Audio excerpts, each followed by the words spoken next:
There's no feeling more intense than starting over.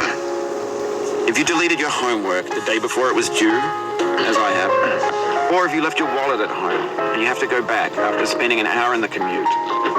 If you won some money at the casino and then put all your winnings on red but it came up black. If you got your best shirt dry cleaned before a wedding and then immediately dropped food on it. If you won an argument with a friend and then later discovered that they just returned to their original view. Starting over is harder than starting up. If you're not ready for that, like if you've already had a bad day, then what you're about to go through might be too much. Feel free to go away and come back. I'll be here. Alright, thanks for coming with me on this trip. I'll understand if you have to take a break at any point. Just find a safe place to stop and quit the game. Don't worry, I'll save your progress, always, even your mistakes. This game is a homage to a free game that came out in 2002, titled Sexy Hiking.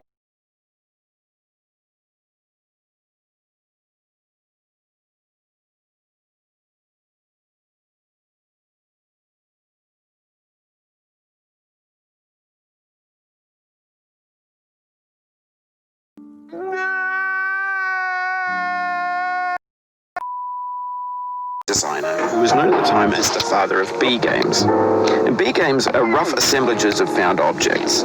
Designers slap them together very quickly and freely, and they're often too rough and unfriendly to gain much of a following. They're built more for the joy of building them than as polished products. In a certain way, Sexy Hiking is the perfect embodiment of a B game. It's built almost entirely out of found and recycled parts, and it's one of the most unusual and unfriendly games of its time. In it, your task is simply to drag yourself up a mountain with a hammer. And that act of climbing, in the digital world or in real life, has certain essential properties that give the game its flavor. No amount of forward progress is guaranteed. Some cliffs are too sheer or too slippery, and the player is constantly, unremittingly in danger of falling and losing everything. Anyway, when you start Sexy Hiking, you're standing next to this dead tree that blocks the way to the entire rest of the game. It might take you an hour to get over that tree. A lot of people never got past it. You prod and you poke at it, exploring the limits of your reach and your strength, trying to find a way up and over. And there's a sense of truth in that lack of compromise. Most obstacles in video game worlds are fake. You can be completely confident in your ability to get through them once you have the correct method or the correct equipment or just by spending enough time. In that sense, every pixelated obstacle in Sexy Hiking is real. The obstacles in Sexy Hiking are unyielding, and that makes the game uniquely frustrating. But I'm not sure Jazzuo intended to make a frustrating game. The frustration is just essential to the act of climbing, and it's authentic to the process of building a game about climbing. A funny thing happened to me as I was building this mountain. I'd have an idea for a new obstacle, and I'd build it, test it, and it would usually turn out to be unreasonably hard. But I couldn't bring myself to make it easier. It already felt like my inability to get past a new obstacle was my fault as a player rather than as a builder.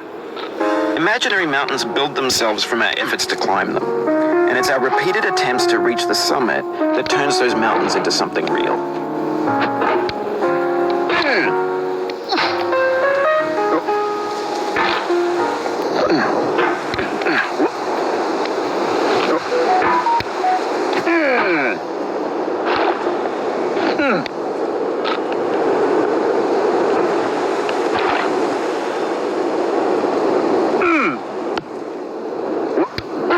You just lost a lot of progress.